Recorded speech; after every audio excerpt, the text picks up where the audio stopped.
اللہ الرحمن الرحیم. In the name of Allah, most gracious, most merciful. اللہم صلی علی سیدنا و مولانا محمد وعلی آلہ و صحبہ وبارک وسلم. میں آپ کا میزبان محمد حسین آزاد ایک نئے موضوع کے ساتھ اسپاک ٹی وی کی جو رحمت قرآن ٹرانسمیشن ہے اس میں آج ہم ڈسکس کریں گے رشتہ داروں کے ساتھ ہمارا کیسا بیہیویئر ہونا چاہیے، ہمارا رویہ کیسا ہونا چاہیے، اس کے ساتھ تعلق ان کا کیسا ہونا چاہیے. اس کی بڑی اہمیت ہے. اس کی وجہ یہ ہے کہ آج آپ دیکھ رہے ہیں کہ جو معاشرے کے اندر جو ہمارا معاشرہ ہے وہ دوسری طرف جا رہا ہے. جو ایٹیکیٹس ختم ہو رہے ہیں، جو آداب زندگی ہیں ان سے ہم محروم ہو رہے ہیں اور ہمیں ان کے اویئرنیس نہیں ہے، ان کا شعور نہیں ہے. ہمیں معلوم ہونا چاہیے قرآن ہمیں کیا کہتا ہے، حدیث نبوی کیا کہتی ہے، سیرت نبوی ہمیں کیا کہتی ہے، اسوہ رسول اس بارے میں ہمیں کیا کہتا ہے. تو آج یہ ڈسکس کیا جائے گا کہ رشتہ داروں کے ساتھ ہمیں کیسا سلوک کرنا چاہیے اور ان کے ساتھ ہمارا بیہیویئر کیسا ہونا چاہیے. لہٰذا اس لیے بڑی اہمیت اور ضرورت ہے. معاشرتی زندگی میں انسان کا واسطہ وہ اہل خانہ کے بعد سب سے زیادہ رشتہ داروں سے پڑتا ہے. تو پہلے ہم جائزہ لیتے ہیں جو کلوز ریلیٹیوز ہیں، جو رشتہ دار ہیں، ان کے ساتھ ہمارا بیہیویئر کیسا ہونا چاہیے. تو اگر خاندان کے جو افراد ایک دوسرے کے حقوق وہ اچھی طرح سے ادا کرتے رہیں تو پورے خاندان میں محبت اور اپنائیت کی فضا قائم ہوگی.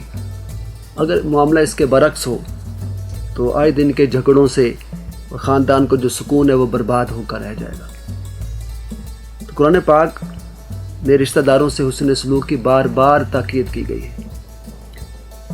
جیسے فرمایا کہ وَآتِ ذَا الْقُرْبَ حَقَّهُ، یہ سورہ بنی اسرائیل کی ورس نمبر 26 ہے. اور رشتہ داروں کو ان کا حق دو. تو اللہ تعالیٰ قرآن پاک میں رشتہ داروں کو ان کا حق دینے کی بات کر رہا ہے. یہی وجہ ہے کہ ہمارا کیسا ان کے ساتھ بیہیویئر ہونا چاہیے، ہمارا رویہ کیسا ہونا چاہیے رشتہ داروں کے ساتھ. تو دین اسلام رشتہ داروں سے صلہ رحمی یعنی بہتر سلوک کرنے کی بہت زیادہ تاکید کرتا ہے. جیسے ایک مقام پر فرمایا سورہ الرعد ورس نمبر 12 میں وَالَّذِينَ يَصِلُونَ مَا أَمَرَ اللَّهُ بِهِ أَن يُوصَلَ، اور وہ ان لوگوں سے روابط جوڑے رکھتے ہیں کہ جن کے جوڑنے کا اللہ نے حکم دیا ہے. یہی وجہ ہے کہ آقا دو جہاں صلی اللہ علیہ وسلم نے ارشاد فرمایا کہ جو شخص اپنے رشتہ داروں سے صلہ رحم نہیں کرتا اس پر بھی رحم نہیں کیا جاتا. اب ہمارا رویہ کیسا ہونا چاہیے، ہمارا بیہیویئر کیسا ہونا چاہیے رشتہ داروں کے ساتھ. مسلمانوں کو حکم دیا گیا ہے کہ وہ اپنے رشتہ داروں کا خیال رکھے اور ان کی مالی مدد کرے. تو ہمارا جو رویہ ہے ان کی مدد کرنے کا ہونا چاہیے، ان کی ہیلپ کرنے کا ہونا چاہیے تاکہ انہیں غیروں کے آگے ہاتھ نہ پھیلانے پڑے. یہی وجہ ہے قرآن پاک نے فرمایا وَآتَ الْمَالَ عَلَىٰ حُبِّهِ ذَوِي الْقُرْبَىٰ، یہ سورہ البقرہ کی ورس نمبر 177. اور وہ اللہ کی محبت میں اپنا مال قریبی رشتہ داروں پر خرچ کرتے ہیں. نہ صرف یہ بلکہ ہمارا رویہ یہ بھی ہونا چاہیے کہ ان کی تربیت کریں ریلیٹیوز کی. اور یہ سنت مصطفیٰ بھی ہے اور قرآن پاک کا حکم بھی ہے کہ ان کے اندر فکر آخرت پیدا کریں. تو اللہ تعالیٰ نے قرآن پاک میں حضور نبی کریم صلی اللہ علیہ وسلم کو اپنے رشتہ داروں کی دینی تربیت کر کے ان میں فکر آخرت پیدا کرنے کی ہدایت فرمائی کہ وَأَنذِرْ عَشِيرَتَكَ الْأَقْرَبِينَ، کہ اپنے رشتہ داروں کو دوزخ کی آگ سے ڈرائیے. تو جب یہ قرآن پاک کی آیت نازل ہوئی تو حضور نبی کریم صلی اللہ علیہ وسلم نے اپنا جو خاندان تھا بنو ہاشم ان کو اپنے گھر بلایا، ان کی دعوت کی اور ان کو یہ آیت سنائی اور فکر آخرت پیدا کیا.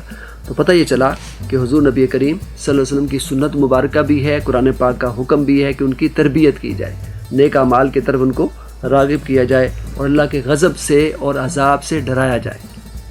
اس طرح رشتہ داروں کے سے کیسا حسن سلوک ہونا چاہیے، رویہ کیسا ہونا چاہیے، بیہیویئر کیسا ہونا چاہیے، وہ عدل و احسان کا ہونا چاہیے، جسٹس کا اور کائنڈنس کا ہونا چاہیے.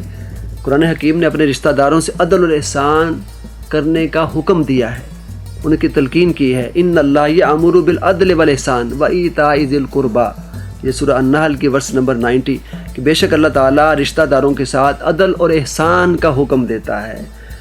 تو لہذا جو لوگ رشتہ داروں کے حقوق پورے نہیں کرتے، ان سے اچھا وہ بیہیویئر نہیں کرتے، اچھا برتاؤ نہیں کرتے، ان کے ساتھ لڑائی جھگڑا کرتے ہیں، حقوق سلب کرتے ہیں، ان کے حقوق ادا نہیں کرتے، اس کے بارے میں حضور نے بڑی سخت تاکید فرمائی ہے. لا يدخل الجنت قاطع، کہ قطع رحمی کرنے والا جنت میں داخل نہیں ہوگا.